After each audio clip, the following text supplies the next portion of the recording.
हमारे साथ करेंगे।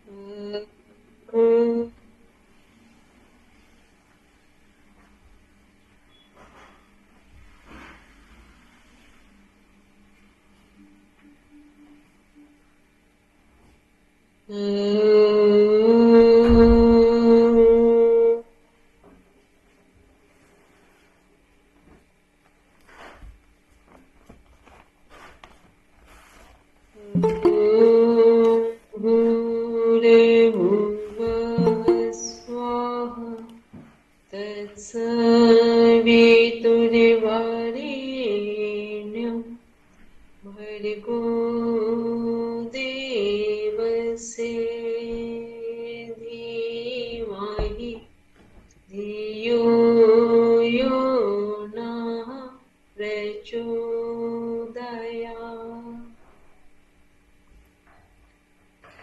सभी लोग आंखें बंद रखेंगे, मन ही मन संकल्प को दोहराएंगे। हम आजीवन यम और नियम का पालन करेंगे, पूरे विश्व में योग की पताका फहराएंगे। हमारे संकल्प बल दृढ़ता और निर्भयता से भरे हुए हैं, जिनके माध्यम से सकारात्मक दिशा में सब कुछ किया जाना संभव है। इन्हीं भावों के साथ दोनों हथेलियों को आपस में रब करते हुए धीरे से अपनी आंखों पर रखेंगे। कोमलता के साथ अपनी आंखें खोलेंगे।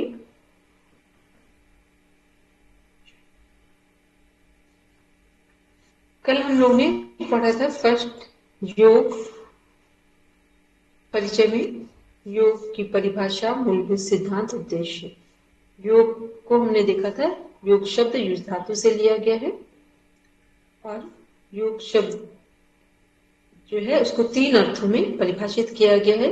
युज समाधो, युजर योगे, युज संयमने।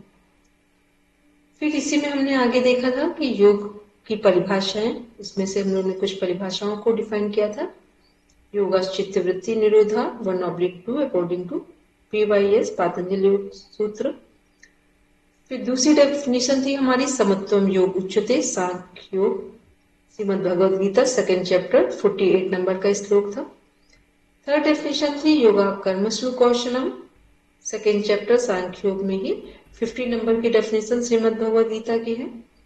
फिर इसी में हमने आगे देखा था योगा समाधि व्यास जी के अनुसार, व्यास जी के अनुसार, ये वेद व्यास ने व्यास जी के अनुसार बात कर रहे हैं, तो ये योग समाधि है, एक डेफिनेशन देखी थी। फिर एक इंटीग्रेटेड योगा पूर्ण योग की परिभाषा महर्षि अरविंद ने दी है। ऐसे हम लोगों ने 4 से 5 डेफिनेशन देखी थी। फिर बात कर रहे थे हम लोग योग का एम एंड ऑब्जेक्टिव।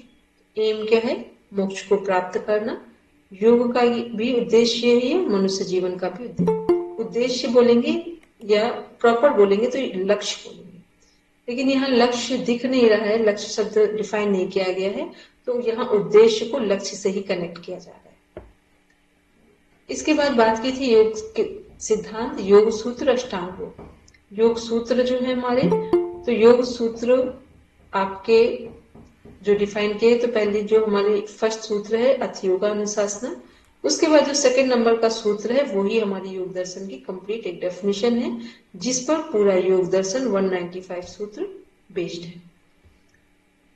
फिर है योग सूत्र जो बुक है, उसी में से हमारे अष्टांग योग 2nd चैप्टर में डिफाइन किया गया है, उसको देखा था।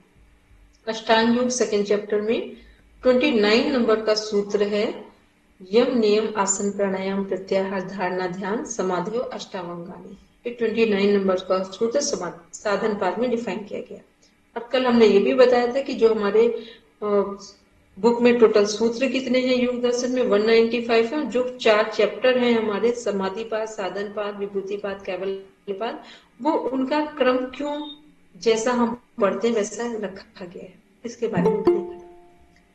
फिर हम लोग बात कर रहे हैं अष्टांग योग की, तो अष्टांग योग में जो हमारा यम नियम आसन प्राणायाम प्रत्याहार है, ये हमारे 2nd चैप्टर में डिफाइन है समाधि पाद में। धारणा ध्यान समाधि ये हमारे विभूतिपाद थर्ड चैप्टर में डिफाइन किए गए। जो हमारे अष्टांग योग में प्रथम 5 अंग हैं, यम नियम आसन प्राणायाम प्रत्याहार, ये क्या है? ये हमारे बहिरंग है, साधन है या बहिरंग योग है। और जो धारणा ध्यान समाधि है, ये अंतरंग योग है। और यम जो है हमारे, यम के अंदर 5 अंग है, अहिंसा सत्य अस्त्य ब्रह्मचर्य अपरिग्रह, ये सामाजिक है। और नियम शौच संतोष तप स्वाध्याय ईश्वर प्रणिधान, ये क्या है? ये सभी स्वयं पर अप्लाई किए जाते हैं, इंडिविजुअल व्यक्तिगत हैं। और फिर हमने सभी के बारे में जो डिस्कस किया था अष्टांग योग को, उसमें जितने जो कुछ भी हम करेंगे अष्टांग योग में, जिसका भी अभ्यास करेंगे, उससे हमें लाभ क्या मिलेगा, उस पर भी चर्चा की। आज हम लोग चर्चा करेंगे नीचे योग के प्रकार, राजयोग, भक्ति योग, हठ योग। और कल हम लोगों ने नीचे जो योग के प्रकार हैं वहां 3 पॉइंट्स पर डिस्कस किया था। राजयोग क्या है? धारणा ध्यान समाधि, मन पर राज करना। और भक्ति योग समर्पण की बात है, नारद भक्ति सूत्र, सांडिल्य भक्ति सूत्र की बात की थी। फिर हठ योग क्या है? ईड़ा और पिंगला जब एक साथ प्राणायाम के द्वारा एक्टिवेट करते हैं तो सुषुम्ना में प्राण प्रवाहित होता है, इसी का नाम हठ योग। और इसी के द्वारा कुंडलिनी का जागरण किया जाता है, शिव और शक्ति का मिलन, जो 7 चक्रों का भेदन करके हमारी ऊर्जा सहस्त्रार में पहुंचती है, ये है हठ योग। शिव और शक्ति का मिलन भी हठ योग है। ईड़ा और पिंगला का सुषुम्ना में प्रवाहित होना भी हठ योग है। ये हम लोगों ने कल देखा। अब बोलेंगे अनु क्या बोल रहे थे। मैम सॉरी, मैं रिकॉर्डिंग सुन लूंगी बाद में, मैं अभी नहीं सुन पा रही हूँ आप क्या कह रहे हो, मैं क्लाइंट कॉल पे हूँ क्योंकि। चलिए कोई बात ठीक। तो आज हम लोग डिस्कस कर रहे हैं ज्ञान योग। ज्ञान योग हमारा क्या है, उस पर बात कर रहे हैं। तो जो भी साधक अपने जीवन में मोक्ष को ज्ञान के द्वारा प्राप्त करते हैं, वो सब ज्ञान योग में करते हैं। तो जो हमारा ज्ञान योग है,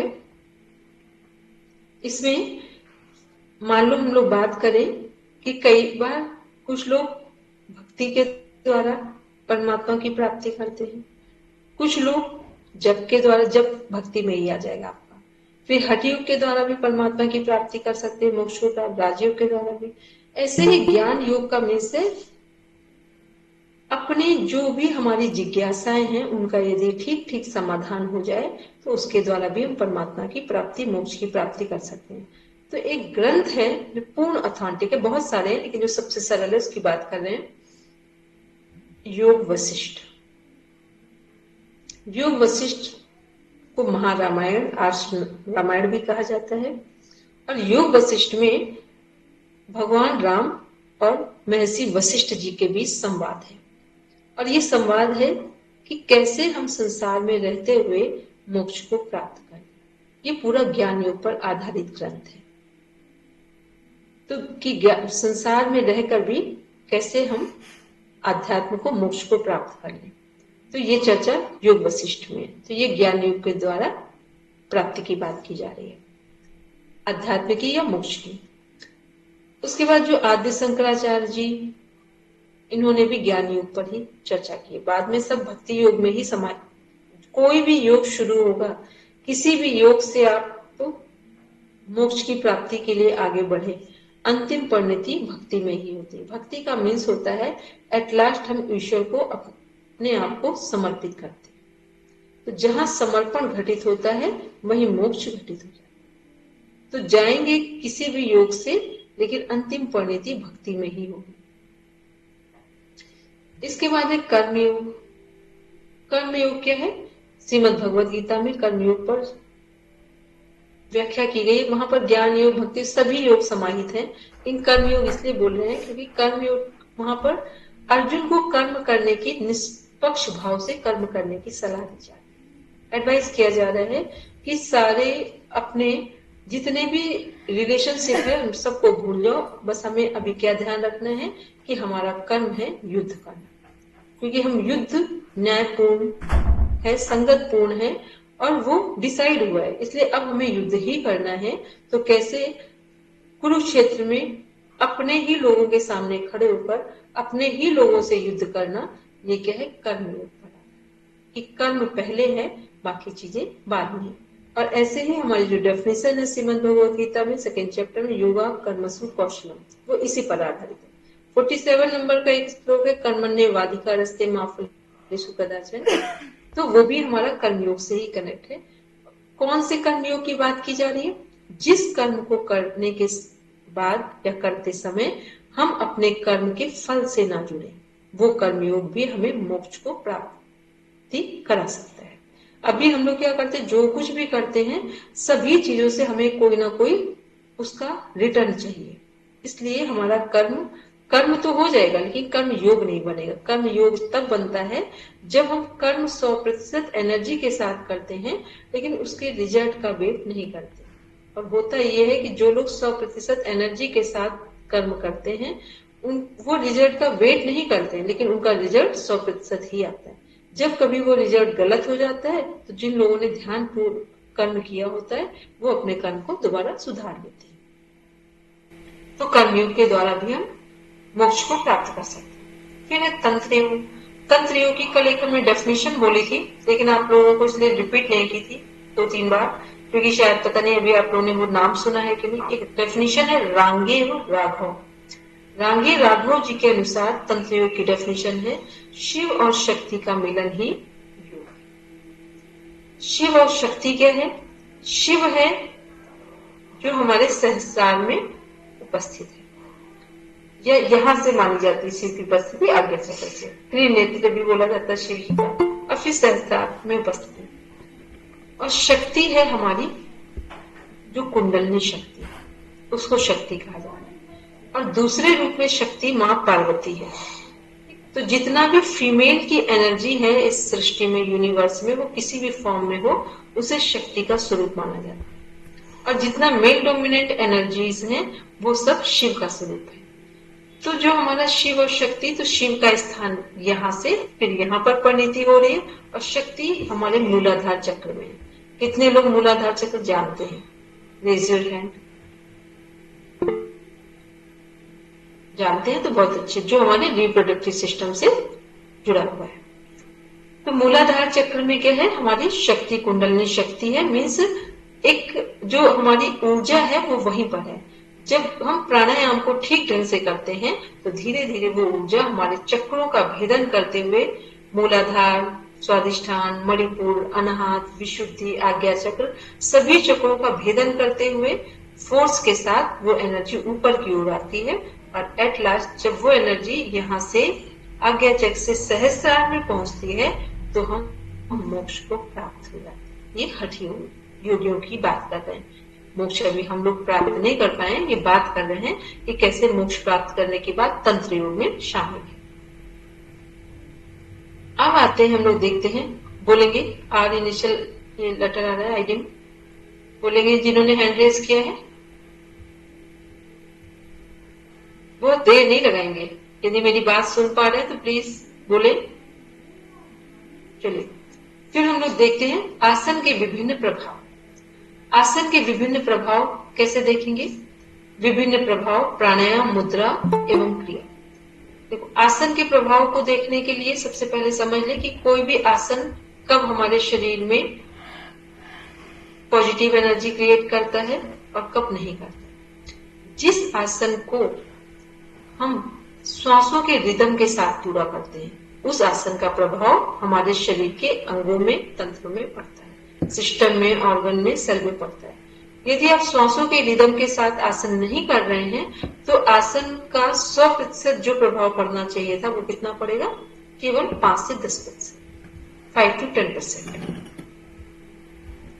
अब देखते हैं कि आसन के प्रभाव में कुछ के हम थोड़ा सा बता सकते हैं कि जो हमारा सूर्य नमस्कार है उसमें जो हमारे 7 पोस्चर है, बाकी फिर रिपीट होते हैं।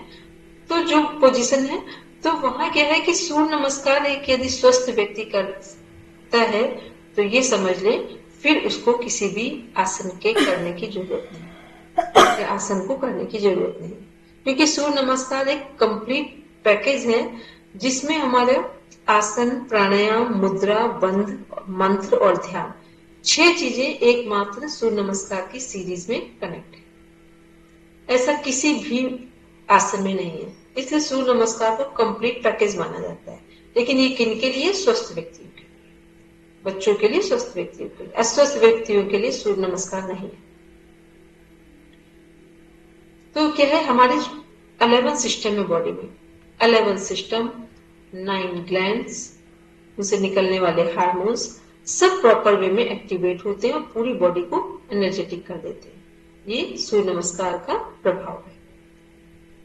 उसके बाद ऐसे ही बात करते हैं शशांक आसन की। जब भी शशांक आसन करते हैं तो यदि जो हमारा बिंदी वाला तिलक वाला स्थान है ये पुश होता है, दबता है, प्रेस होता है, तो फिर हमारा आज्ञा चक्र या पिट्यूटरी ग्लैंड एक्टिवेट होती है। पिट्यूटरी ग्लैंड क्या है? मास्टर ग्लैंड भी है।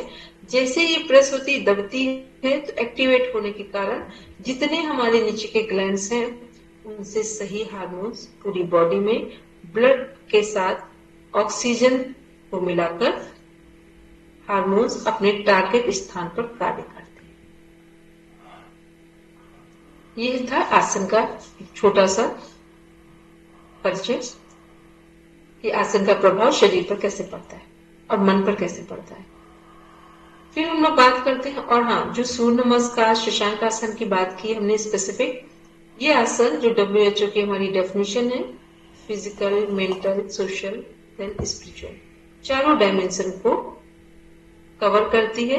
और ये बोल सकते हैं कि हम सभी फिजिकली, मेंटली, सोशली और स्पिरिचुअली सभी तरह से स्वस्थ, हेल्दी रह सकते हैं।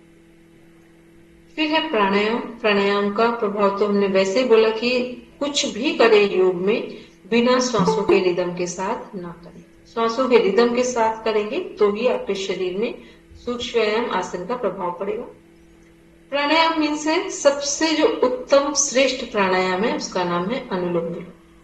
और यही अनुलोम विलोम जब 3 मंथ्स 20 मिनट चेन सिस्टम में करते हैं तो उसके बाद इसे नाड़ी शोधन में कन्वर्ट करना चाहिए। अनुलोम विलोम नाड़ी शोधन में कैसे कन्वर्ट होता है? जब हम केवल लेफ्ट नॉस्ट्रिल से श्वास लेते हैं, राइट से श्वास को एक्सेल करते हैं, फिर राइट से इनहेल करके लेफ्ट से एक्सेल करते हैं, यह है अनुलोम विलोम प्राणायाम। नाड़ी शोधन प्राणायाम में हम क्या करते हैं? अंतः कुंभक होल्ड करते हैं, अंतः कुंभक पे श्वास को रोकते हैं। तो जब हम श्वास को होल्ड करना स्टार्ट करते हैं, वैसे तो अंतः कुंभक ही किया जाता है, बहुत सारे लोग बाहर भी श्वास को रोकते हैं। तो जब श्वास को रोकने का कार्य शुरू होता है या रोकने की प्रोसेस शुरू होती है, उसका नाम है नाड़ी शोधन। तो सामान्य लोगों को अपने शरीर को और मन को पूरी तरह स्वस्थ रखना हो तो अनुलोम विलोम नाड़ी शोधन प्राणायाम सफिशिएंट है। इसके बाद दूसरा प्राणायाम है उज्जाई प्राणायाम, तीसरा भ्रामरी प्राणायाम। ये 3 प्राणायाम आपके जीवन को पूरी तरह बदल सकते हैं और स्वस्थ रख सकते हैं। इसके बाद आते हैं, और प्राणायाम क्या है?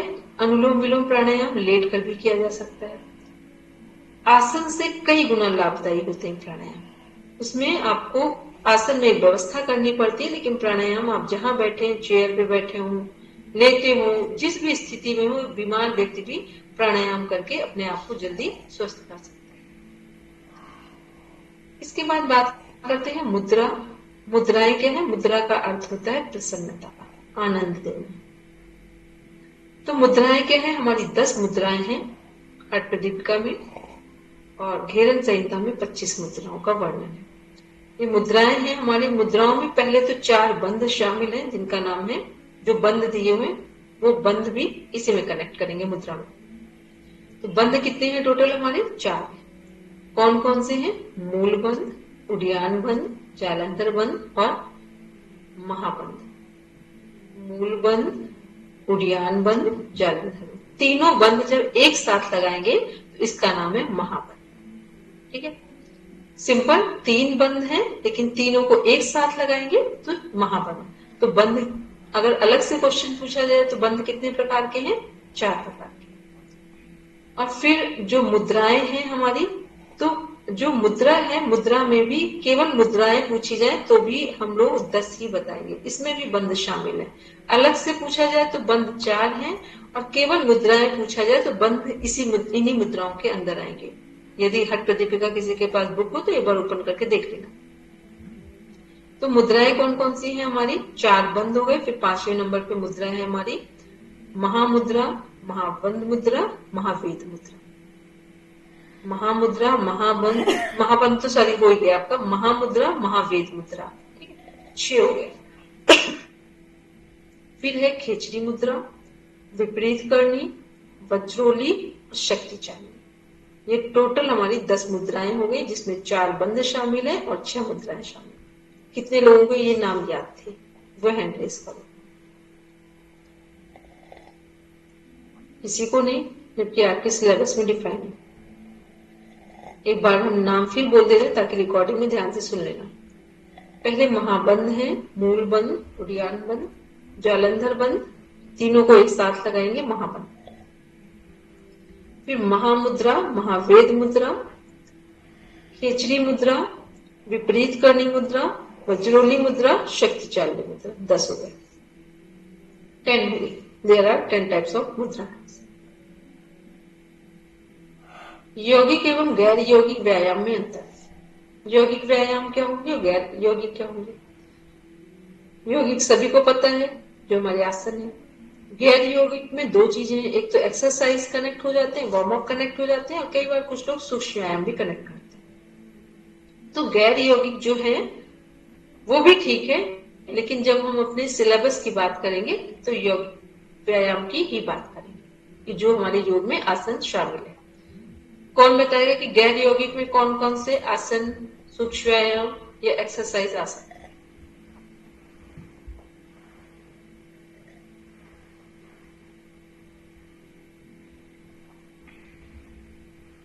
सबको मेरी बात सुनाई दे रही है? पहले तो सब अपना अपना कैमरा ऑन कर लो। सभी लोग जो अपने घर पे हैं वो कैमरा ऑन कर लें। आप योग के स्टूडेंट हैं, झूठ बोलेंगे कि सच बोलेंगे, ये आपके योग का ही असर आपके जीवन में दिखाई देगा। ठीक है, इससे मेरा कोई मतलब नहीं। हमने पूछा है गैर यौगिक में कौन से व्यायाम आएंगे?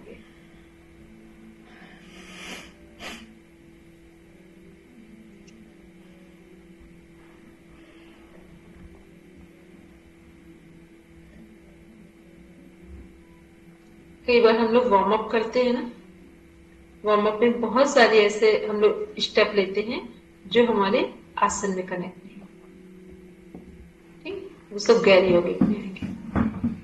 सूक्ष्म व्यायाम को भी इसमें कनेक्ट कर सकते हैं, वो यौगिक में भी आएंगे और गैर यौगिक में। कई बार हम आंखों की एक्सरसाइज कर रहे होते हैं तो गैर में आ रहा है, ठीक है, सूक्ष्म में भी कनेक्ट हो जाए, गैर में भी कनेक्ट हो जाए। कई बार हम कुछ चीजें ऐसी कर रहे हैं, मान लो पैर में ही कुछ पॉइंट्स को पुश कर रहे हैं, या हम ऐसे खड़े हैं कि वो हम, या ऐसे कैसे बोले आपको, हित गति कर रहे हैं, इंजन दौड़ कर रहे हैं, ठीक। हित गति में है दौड़ना अपनी जगह पे। और जो हमारा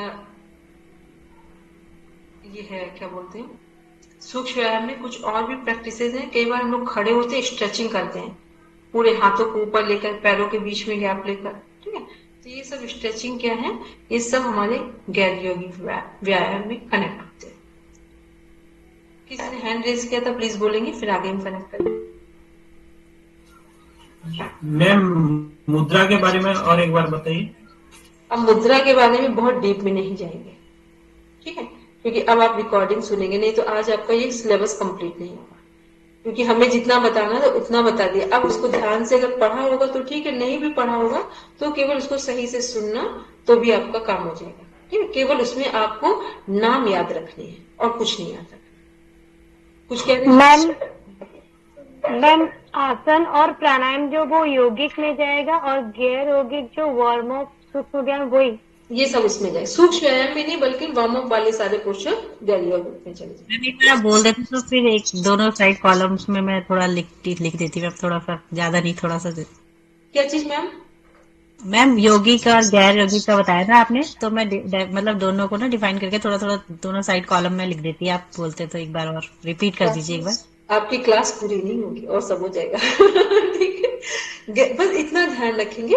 गैर यौगिक का मीन्स हुआ जब हम लोग वार्म अप करते हैं, ठीक है, वार्म अप करते हैं तो उसमें वो सभी चीजें जो हम लोग मान लो स्ट्रेचिंग कर रहे हैं बॉडी की, ठीक है, पैरों की कर रहे हैं, फॉरवर्ड बेंडिंग की कर रहे हैं, बैकवर्ड बेंडिंग की कर रहे हैं, तो वो सभी आपके आसन नहीं है प्रॉपर, ठीक है। वो सब आपके गैर यौगिक में है। क्लियर हो गया मेरी बात? जी मैम, जी मैम, और आसन में जो यौगिक है वहां प्रॉपर आसन के ही नियम आएंगे आप।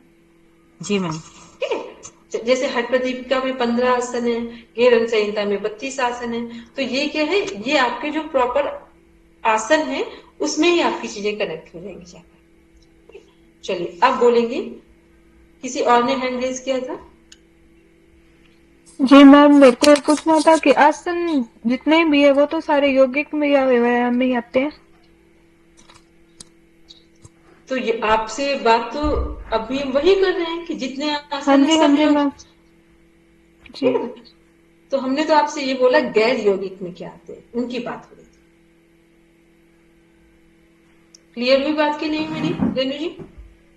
हाँ जी मैम, बिल्कुल। चलिए अब आते हैं, नेक्स्ट देखते हैं शरीर के विभिन्न तंत्रों पर विभिन्न योगासनों का प्रभाव। मान लो हम बात करें, एक एक तंत्र को लेते हैं। सबसे पहले लेते हैं हम स्केलेटन सिस्टम। स्केलेटन सिस्टम में सबसे अच्छा प्रभाव किसका पड़ेगा? स्केलेटन सिस्टम में पूरी बॉडी कनेक्ट है हमारी, ठीक है, तो सबसे अच्छा प्रभाव किसका पड़ेगा? प्राणायाम। बैकबोन। ध्यान से देखिए, योगासन लिखा हुआ है। पूरा जो सूर्य नमस्कार है वो स्केलेटन सिस्टम को सही तरीके से प्रभावित कर, क्योंकि सभी अंग उसमें आ रहे हैं। उसके बाद आते हैं हम लोग, नेक्स्ट देखते हैं स्केलेटन सिस्टम के लिए ही ताड़ासन, तिर्यक ताड़ासन, कटी चक्रासन और त्रिकोण आसन। ये सब हमारे स्केलेटन सिस्टम को ठीक रखने के लिए। इसके बाद बात करते हैं, स्केलेटन सिस्टम के बाद आता है हमारा मस्कुलर सिस्टम। तो मस्कुलर सिस्टम में भी सूर्य नमस्कार वहां पे भी कनेक्ट हो रहा है, और बाकी जो फॉरवर्ड बेंडिंग और बैकवर्ड बेंडिंग वाले आसन है वो आपकी बॉडी को फ्लेक्सिबल बनाते हैं, क्योंकि जिसकी बॉडी फॉरवर्ड भी आगे भी झुक पा रही है और पीछे भी झुक पा रही है। ठीक है, इसमें से आ रहा है आपका एक दो आसन के नाम बता दे रहे हैं। हस्तोत्थान आसन जो हाथ ऊपर करके करते हैं, और पादहस्त, पैर को टच करते हैं हाथों से, हेड नहीं टच करते। इसके बाद फिर है हमारा स्केलेटन सिस्टम, फिर इसके बाद आता है muscular skin system. Skin system के लिए कौन सा आसन है? इसमें भी सूर्य नमस्कार हमारा प्रॉपर वे में कनेक्ट कर रहे हैं, वो सभी में आएगा। फिर स्किन सिस्टम के लिए भी जो हमने आसन अभी किए हैं वो सभी ठीक है, लेकिन स्किन सिस्टम को ठीक रखने के लिए पाचन तंत्र से संबंधित आसन किए जाते हैं। जो आपका पाचन ठीक रखेगा वही आपकी स्किन को ठीक रख सकते हैं। तो पाचन को ठीक रखने में कौन कौन से आसन आएंगे? अब यहाँ पर हम दो सिस्टम एक साथ ले रहे हैं, स्किन और डाइजेस्टिव सिस्टम और नर्वस सिस्टम। ठीक है, स्किन सिस्टम, डाइजेस्टिव सिस्टम और नर्वस सिस्टम, क्योंकि तीनों एक दूसरे से प्रभावित हो रहा है। तो इसमें सबसे पहले हम करेंगे मंडूकासन, फिर है अर्धमत्स्येंद्रासन, मंडूकासन, अर्धमत्स्येंद्रासन, गोमुखासन। अब ये गोमुखासन दो और सिस्टम में कनेक्ट हो जाए, क्योंकि आपको पता है एक आसन कई सिस्टम को प्रभावित करते हैं। ठीक है, ऐसा नहीं कि एक आसन कर रहे हैं तो दूसरा सिस्टम, क्योंकि सभी सिस्टम एक दूसरे से जुड़े हुए, पर किसका कौन ज्यादा प्रभावित कर रहे हैं तो उनको एक साथ बोल रहे हैं। फिर इसके बाद इसी में पश्चिमोत्तानासन, भुजंगासन, धनुरासन, ये सब हमारे स्किन, डाइजेस्टिव सिस्टम और ब्रेन को प्रभावित करते हैं। अब बात करते हैं इसके बाद नर्वस सिस्टम को। नर्वस सिस्टम के लिए अगर वन ऑफ द बेस्ट आसन बोलेंगे तो Shashankasana, one of the best आसन शशांकासन। फिर हमारे रेस्पिरेटरी सिस्टम के लिए सबसे अच्छे आसनों में जब बात करेंगे तो भुजंगासन, धनुरासन प्लस गोमुखासन। फिर इसी के बाद बात करते हैं हम लोग लिम्फेटिक सिस्टम, जो हमारे डब्ल्यूबीसी से संबंधित है। तो वो फिर अगेन हम लोग वापस आएंगे मंडूकासन, शशांकासन और भुजंगासन। इसके बाद हम लोग देखते हैं हमारा है, और सूर्य नमस्कार सभी में है। सूर्य नमस्कार ओवरऑल एक सीरीज है जिसमें सभी सिस्टम एक साथ एक्टिवेट हो रहे हैं। तो सूर्य नमस्कार को आप हमेशा फर्स्ट रखेंगे, इसके बाद जो पर्टिकुलर है उनके नाम रखेंगे। फिर हमारा एक्सक्रीटरी सिस्टम है, किडनी कैसे हेल्दी रहे। तो किडनी को हेल्दी रखने के लिए सब लोग ध्यान से देखते हैं, जब हम लोग सूर्य नमस्कार की सीरीज भुजंगासन करते हैं तो उसमें हमारा एक्सक्रीटरी सिस्टम प्रभावित होता है। फिर इसके बाद आते हैं हम लोग नेक्स्ट लास्ट रिप्रोडक्टिव सिस्टम, जो हमारा है प्रजनन तंत्र। उसके लिए जो आसन है उसका नाम, उनके नाम है भद्रासन, तितली आसन, भद्रासन। तितली आसन हालांकि वो सूक्ष्म व्यायाम का पार्ट है, लेकिन तितली आसन को जब होल्ड करते हैं उसी का नाम भद्रासन है, जब नीचे से पैर को लॉक करके होल्ड कर लेते हैं।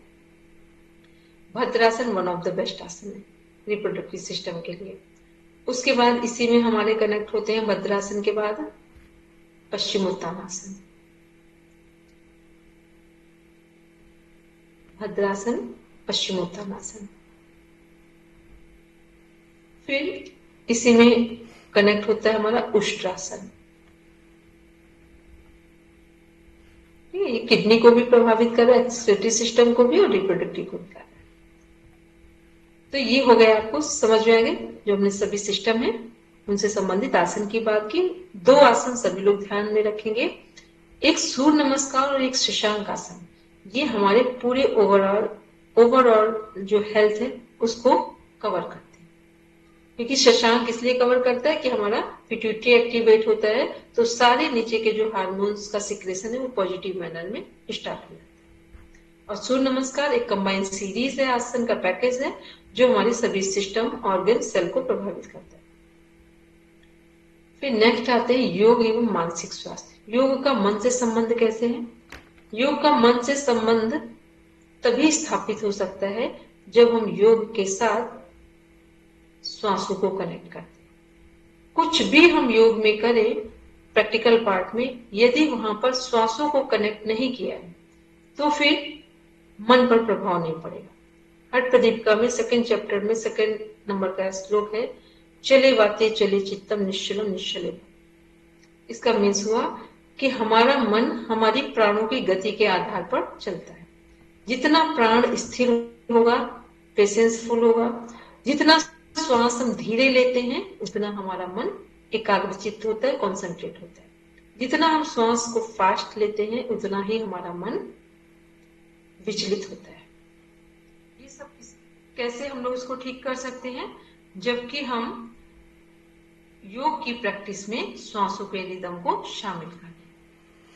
योग की प्रैक्टिस में श्वासों के रिदम को शामिल कर लें, तब हमारा योग और मानसिक स्वास्थ्य कनेक्ट होगा। फिर हम आसन से भी अधिक क्या करना है, हमें प्राणायाम पर बल देना है। अभी हम लोग क्या करते हैं, आप में से बहुत सारे लोग हैं जिनको हम जानते हैं कि आप लोगों को लगता है आसन कितनी देर करना है?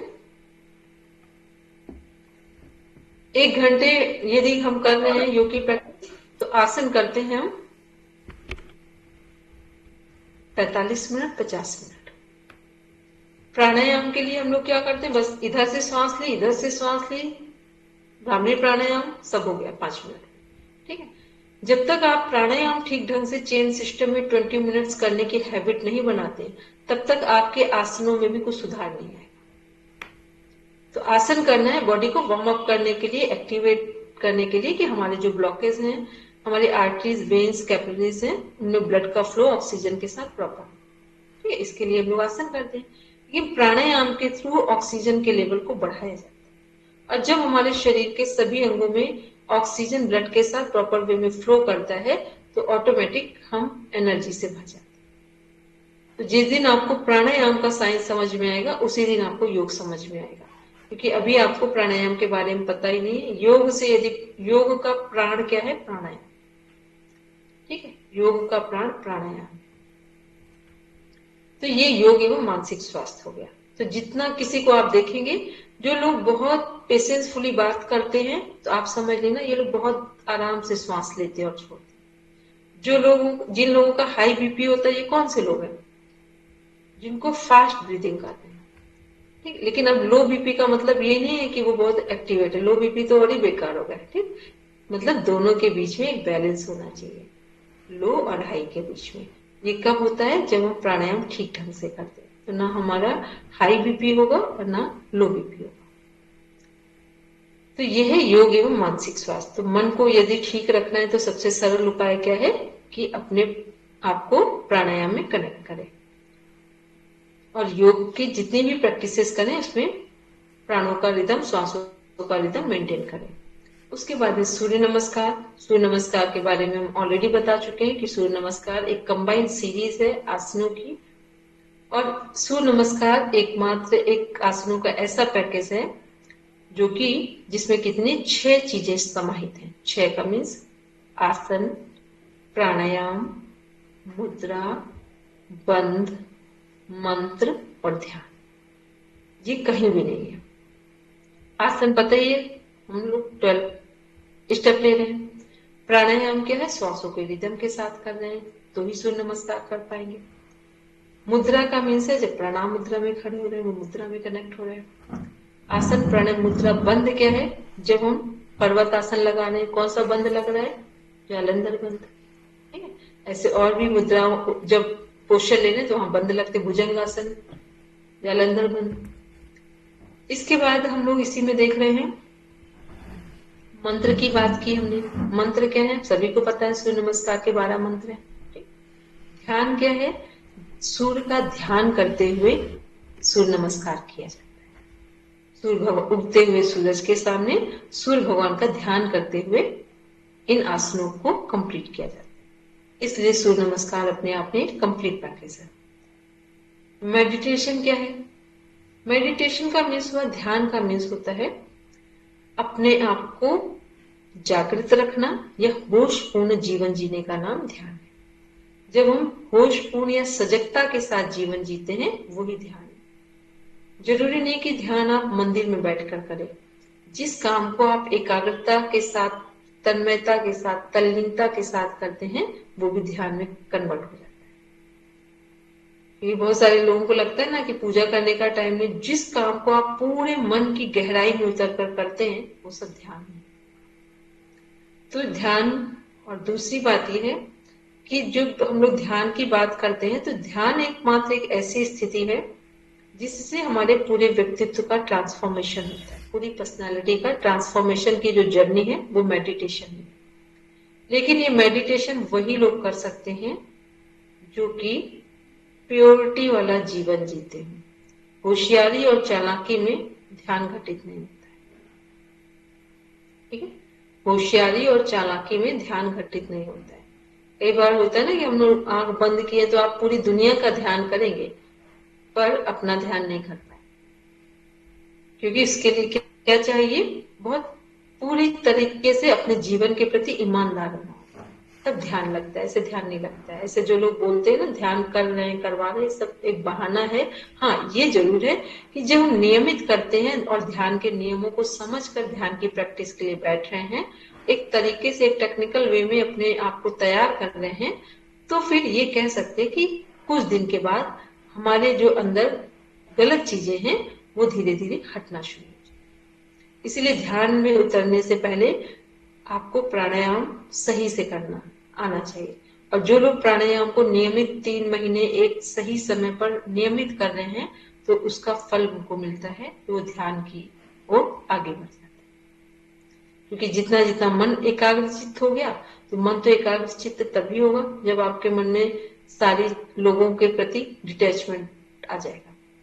जब तक आप डिटैच नहीं होंगे तब तक मन एकाग्र नहीं होगा, और जब मन एकाग्र होगा तो आप, इसका मतलब है फिजिकली वर्ल्डली लाइफ में सब कुछ कर रहे हैं लेकिन आप डिटैच नहीं, सॉरी अटैच नहीं।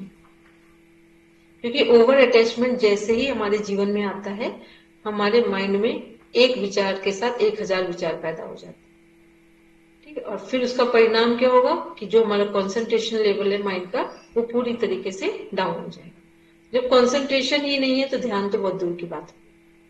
ठीक, तो आज ये आपका योग परिचय समाप्त हुआ। 2 दिन में एक जो इंट्रोडक्टरी पार्ट था वहां से हमने उठाया और जो हमको उचित लगा, जैसे हम पढ़ाते हैं वैसे हमने डिफाइन किया। बोलेंगे नीतीश? Yes ma'am. मैम, महाबंध जो है उसको मतलब कौन, जैसे कि लास्ट क्लास में बोला गया था कि फीमेल्स नहीं लगाना चाहिए, तो एक्चुअली में नहीं लगाना चाहिए, लगाना चाहिए? नहीं, किसी को नहीं लगाना चाहिए, ना मेल ना फीमेल। ये जो महाबंध का अभ्यास है, ये जो हमारे योगी लोग हैं जिनको अपना जीवन पूर्णतः योग में समर्पित कर रहे हैं, ये उनके लिए, ठीक है ना। इसको यहाँ मेल को लगाना है ना फीमेल, किसी को नहीं लगाना, ठीक। महाबंध का बोलेंगे। और एक क्वेश्चन मैम, जैसे कि आसन और प्राणायाम, तो आसन को कितना समय करना चाहिए और प्राणायाम को कितना समय करना चाहिए? जैसे कि हम लोग टोटल 45 मिनट दे रहे हैं, तो उसमें कितने 45 मिनट देने हैं तो 20 मिनट आसन करें और 20 मिनट चेन सिस्टम में अनुलोम विलोम या नाड़ी शोधन प्राणायाम करें। 5 मिनट में 3 मिनट भ्रामरी प्राणायाम करें और 2 मिनट शांत होकर बैठे और फिर उठे। ये 45 मिनट्स का एक आइडियल रेशियो है। और किसी का कोई क्वेश्चन है, 2 मिनट आपके पास है तो आप पूछ लीजिए। ये मैम, जो हमारे 5 प्रकार के प्राण वायु है, और एक मैं पढ़ा था ये अतिरिक्त वायु जो डकार आना छींक आना, तो उसके बारे में थोड़ा कुछ, ये आउट ऑफ सिलेबस लगता है मुझे, लेकिन थोड़ा बता देते तो। पहले तो 5 हमारी प्राण वायु है, प्राण, अपान, समान, उदान, व्यान, ठीक। इनके जो उप वायु हैं, जो इनके सहयोगी हैं, वो हैं प्राण का, अगर हम एक साथ बोलेंगे, नाग, कूर्म, कृकल, देवदत्त, धनंजय। नाग, कूर्म, कृकल, देवदत्त, धनंजय, ये हमारे उपवायु है। अब इसके बाद का यदि कुछ पूछना तो कल बताएंगे, ठीक है। ये हमने नाम बता दिए। और जो भूख प्यास है वो हमारा कृकल से संबंधित है। कूर्म जो है वो हमारे पलक झपकने से संबंधित है। और जो हमारा व्यान प्राण है, और उदान की बात जब करते हैं, जो यहाँ से संबंधित है ऊपर, जिसमें छींक वगैरह भी उसमें कनेक्ट होते हैं। और दूसरा ये हमारे लंग से भी कनेक्ट होता है। तो इसको क्या बोलते हैं विनोद जी, इसको प्रॉपर डिफाइन करेंगे। ऐसे शॉर्टकट बताएंगे ना तो क्लियर नहीं होगा, ठीक है। तो इसका कुछ मतलब नहीं होता, फिर बताना है तो सही से बताना है, ठीक है। तो इसको यदि टाइम मिलता तो आप ध्यान रखना। तो जब ये सारी क्लासेस कंप्लीट हो जाए तो उसमें 5 मिनट एक दिन पूछ लेना, ठीक है। जी जी, सब लोग बैठेंगे शांति पाठ के लिए।